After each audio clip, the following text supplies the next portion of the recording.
Hi అండి, రేణుకా వంటలకి స్వాగతం. ఈరోజు రెసిపీ న్యూ ఇయర్ స్పెషల్గా రాజుగారి కోడి పులావ్ తయారు చేశానండి. చాలా చాలా బాగుంది. దీన్ని చిట్టుముత్యాల చికెన్ బిర్యానీ అని కూడా అంటారు. పేరు ఏదైతే ఏమండి, రుచి మాత్రం అమోఘం అనమాట. వండుతుంటే ఇల్లంతా గుమగుమలాడిపోతుంది. సో మీరు ఈ న్యూ ఇయర్కి తప్పకుండా ట్రై చేయండి. చికెన్ అలాగే రైస్ కలిపి వండినప్పటికీ రైస్ ఇలా పొడి పొడిలాడుతూ, చికెన్ ముక్క కూడా రుచిగా రావాలంటే దీన్ని ఎలా తయారు చేసుకోవాలో కొలతలతో క్లియర్గా ఎక్స్ప్లెయిన్ చేస్తాను. దీనికోసం నేను 3/4 కేజీ చికెన్ తీసుకున్నాను. చికెన్ ఇలా మీడియం సైజ్ ముక్కలుగా కట్ చేయించుకోండి.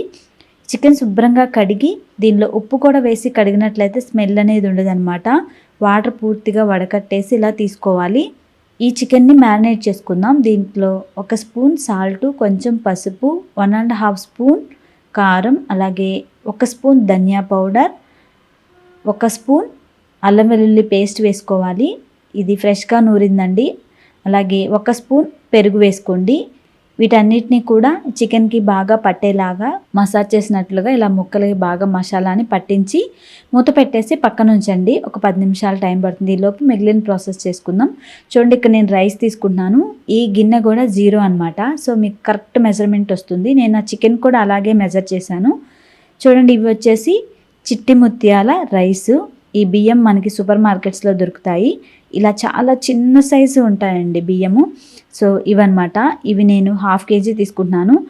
బియ్యానికి చికెన్ బియ్యం సమానంగా తీసుకోవచ్చు, లేదంటే బియ్యం కంటే చికెన్ ఒక 1/4 కేజీ ఎక్కువైనా తీసుకోవచ్చు. నేను అలాగే తీసుకున్నాను, అప్పుడే రుచి బాగుంటుంది. బియ్యాన్ని 2 సార్లు శుభ్రంగా కడిగిన తర్వాత ఇలా ఒక స్ట్రైనర్లో వేసి వడకట్టుకోండి. నానపెట్టకూడదు అనమాట. అలా ఎందుకు నానపెట్టకూడదు నేను వీడియోలో చెప్తాను. నెక్స్ట్ ఒక కడాయిలో 1 స్పూన్ నెయ్యి వేసుకొని కొన్ని జీడిపప్పు వేసుకొని వేపుకొని పక్కన ఉంచుకోండి. ఈ రైస్కి జీడిపప్పు చాలా బాగుంటుంది. మంచి గోల్డెన్ కలర్లోకి వేపుకొని తీసుకోవాలి. ఇలా ఒక 1/2 కప్ వేపుకోండి. ఈ నేతిలోనే ఇంకొక టేబుల్ స్పూన్ వరకు ఆయిల్ వేసుకోవాలి. దీనిలోకి ఇలా మసాలా దినుసులు, దాల్చిన చెక్క, లవంగాలు, స్టారు, 1 ఇలాచి వరకు వేసుకోండి. అలాగే దీనిలో మ్యారినేట్ చేసిన చికెన్ వేసేసుకొని కలపండి. ఒకసారి ఇలా మొత్తం కలిపేసుకోవాలి. నేను ఇందులో లివర్ పీసెస్ కూడా వేస్తున్నాను. ముందే వేస్తే అదంతా చెదరైపోతుందని చెప్పేసి ఇలా చికెన్ కలిపిన తర్వాత పైన ఇలా వేస్తున్నాను. ఇలా వేసి మూత పెట్టేసి మీడియం ఫ్లేమ్లో కుక్ చేసుకోండి. దీనిలోకి 1 టమాటా ఇలా ముక్కలుగా కట్ చేసుకొని ప్యూరీ లాగా గ్రైండ్ చేసుకొని పక్కన ఉంచుకోండి. ఈ బిర్యానీకి మంచి ఫ్లేవర్ని, రుచిని ఇచ్చే మసాలా తయారు చేసుకుందాం.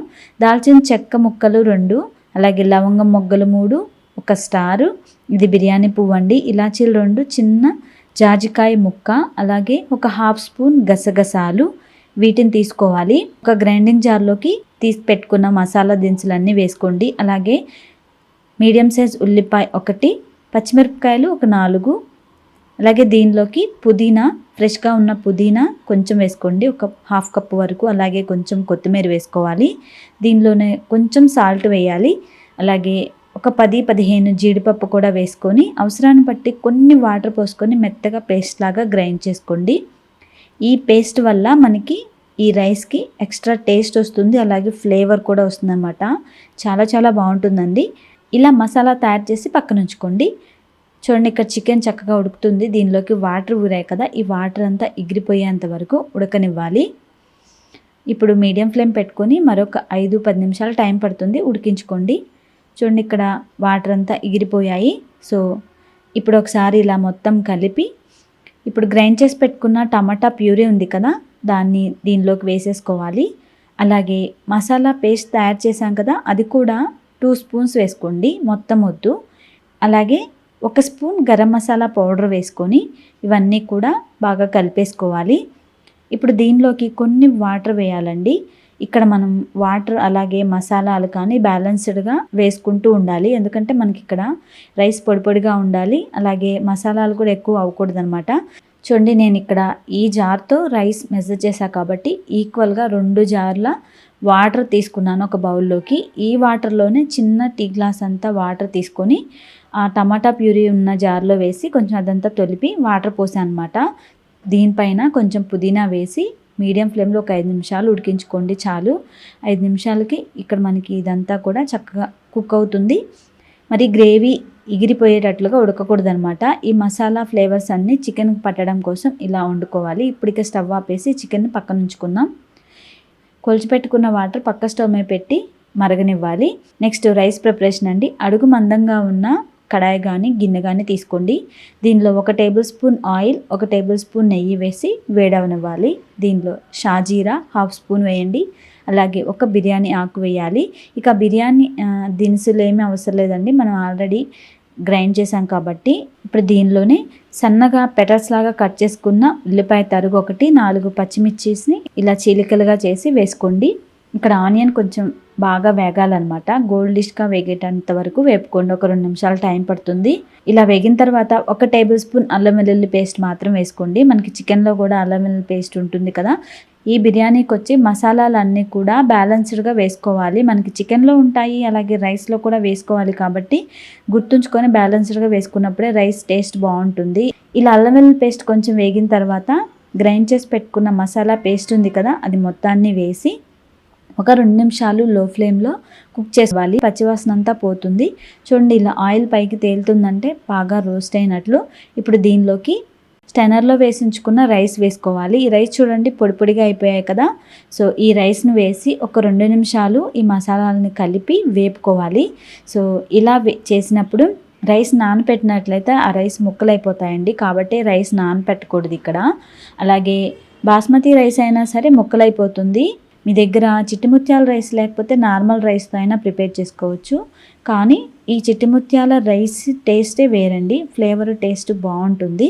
సో ఇలా 2 నిమిషాలు రైస్ బాగా వేపుకున్న తర్వాత దీనిలో రెడీ చేసి పెట్టుకున్న చికెన్ ఉంది కదా, దీన్ని గ్రేవీతో సహా మొత్తం ఈ రైస్లో వేసేసుకొని ఇంకొక నిమిషం పాటు ఈ రైస్ చికెన్ని ఇలా కలుపుతూ చక్కగా రోస్ట్ చేసుకోవాలి.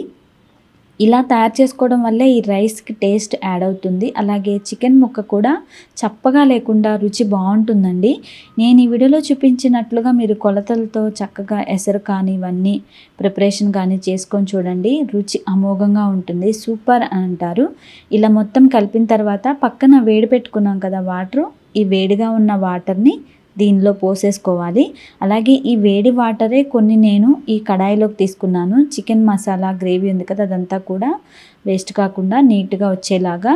సో మనం ఎక్కడ కాంప్రమైజ్ అవ్వకూడదు అనమాట టేస్ట్కి. సో మొత్తం ఇలా ఎసరు పోసిన తర్వాత నీట్గా రైస్ ముక్కలు బాగా కలుపుకోవాలి. దీనిలో ఎసరు పోసి ఇలా కలిపి ఇప్పుడు ఒకసారి సాల్ట్ చెక్ చేసుకోండి. సాల్ట్ అవసరమైతే కొంచెం సాల్ట్ వేసుకోండి. అలాగే ఒక 1/2 స్పూన్ వరకు బిర్యానీ మసాలా పౌడర్ కూడా వేసి మరొకసారి కలపండి. ఇలా అప్పుడప్పుడు కలుపుతూ ఉడికించుకోవాలి, లేదంటే ముక్కలన్నీ అడుగు నుండి పోయి రైస్ అంతా పైకి వచ్చేస్తుంది. సో అలా ఉండకూడదు అనమాట. మనకి రాజుగారి పులావ్ రైస్ ముక్కలు రైస్ కలిసిపోవాలి, కలిసి ఉండాలి. అడుగున ఒకేలా ఉండాలి, పైన ఒకేలా ఉండాలి. అలా ఉండాలంటే ఇలా అప్పుడప్పుడు మీరు కలుపుతూ వాటర్ని అడుగుకంటూ ముక్కల్ని పైకంటూ ఇలా కలుపుతూ ఉడికించుకోవాలి. ఇలా రైస్లో కొంచెం ఎసరు తగ్గినప్పుడు సెగ తగ్గించుకొని ఇలా లో ఫ్లేమ్ పెట్టుకొని దీనిపైన ఫ్రై చేసి పెట్టుకున్న జీడిపప్పు వేసుకోండి కొన్ని, అలాగే కొంత సన్నగా తరిగిన కొత్తిమీర కూడా వేసుకొని మూత పెట్టి లో ఫ్లేమ్లో ఒక 5 నిమిషాలు ఉడికించుకోండి.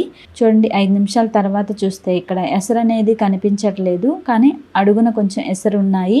రైస్ కూడా బాగా మెత్తగా అవ్వలేదు, లైట్గా పలుకుంది. ఇంకొక 5 నిమిషాల పాటు దీన్ని మనం స్టీమ్లో ఉడికించుకోవాలి. అప్పుడు రైస్ అనేది పర్ఫెక్ట్గా కుక్ అవుతుంది, అలాగే పొడి పొడిగా కూడా ఉంటుంది. దీనికి నేను ఒక టెక్నిక్ చెప్పనా, నేను ఎప్పుడు ఇంట్లో వాడేదే అండి. ఇలా ఒక అల్యూమినియం ప్లేట్ ఉంచుకుంటాను నేను. కూరలు రైస్లు దేనిలో ఏవైనా సరే మాడిపోకుండా ఉండాలంటే ఇలా డైరెక్ట్గా ఫ్లేమ్ పైన లాస్ట్లో ఇలా పెట్టేసి దీనిపైన ఈ కడాయి పెట్టేసి నేను ఉడికించుకుంటాను. ఇలా చేయడం వల్ల ఏ డిష్ అనేది అస్సలు మాడిపోదు, చక్కగా కుక్ అవుతుంది, పర్ఫెక్ట్గా రెడీ అవుతుంది. సో మీకు అవసరమైతే ఈ టిప్పు మీరు యూస్ చేయండి. మీ దగ్గర చపాతీ పాన్ ఉంటుంది కదా, అదైనా పెట్టేసి మీరు ఇలా స్టీమ్కి కుక్ చేసుకోవచ్చు. ఇలా 5 నిమిషాల తర్వాత చూడండి, రైస్ అనేది పర్ఫెక్ట్గా కుక్ అయిపోయింది, ఎక్కడ తేమ అనేది లేదు, రైస్ మెత్తగా కూడా అయిపోయింది, అలాగే పొడిగా కూడా ఉంది. సో మనకి బిర్యానీ అనేది రెడీ అయిపోయిందండి. మూత తీస్తేనే గుమగుమలాడిపోతుంది. సో ఇక ఫైనల్గా స్టవ్ ఆపేసి మూత పెట్టేసి ఒక 5 మినిట్స్ అలా వదిలేయండి, మంచిగా సెట్ అవుతుంది.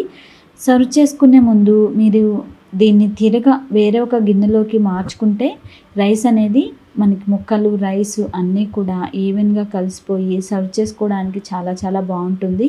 సో నేను ఇలా విడిగా గిన్నెలోకి తిరగగా ఇలా వేస్తున్నాను. చూడండి, చిట్టి ముత్యాల చికెన్ బిర్యానీ అలాగే రాజుగారి కోడి పులావ్ రెడీ అయిపోయింది. గుమగుమలాడిపోతుంది. చాలా చాలా రుచిగా ఉందండి. సూపర్గా ఉంది. దీనిలోకి ఏ కర్రీస్ అవసరం లేదు. ఈ బిర్యానీ చాలా బాగుంటుంది. వండుతుంటే ఇంట్లో అంతా గుమగుమలాడిపోతుందండి. అలాగే రుచి కూడా అమోఘంగా ఉంది. దీన్ని మనం డైరెక్ట్గా తినేయొచ్చు. దీనికి గ్రేవీస్ ఏం అవసరం లేదు. అలాగే పెరుగు చట్నీ తయారు చేసుకొని తింటే ఇంకా బాగుంటుంది. ఒక చిన్న ఉల్లిపాయ ముక్క, కొంచెం రైస్, అలాగే ఒక చిన్న చికెన్ పీస్ కలిపి తినండి. ఆహా, ఇంకేం కావాలి అన్నట్లు ఉంటుంది. చాలా బాగుంటుంది ఫ్రెండ్స్. నేను ఈ వీడియోలో చూపించినట్లుగా కొలతలతో కరెక్ట్గా నేను చెప్పిన టిప్స్ ఫాలో అవుతూ తయారు చేసుకోండి. మీకు పర్ఫెక్ట్ రాజుగారి కోడి పులావ్ని ఎంజాయ్ చేయగలుగుతారు. మీరు న్యూ ఇయర్కి తప్పకుండా ట్రై చేస్తారు కదా. ఎలా వచ్చిందో ఏంటో నాకు తప్పకుండా కామెంట్ చేయండి. ఈ వీడియోని లైక్ చేస్తూ షేర్ చేయండి friends. Thank you for watching.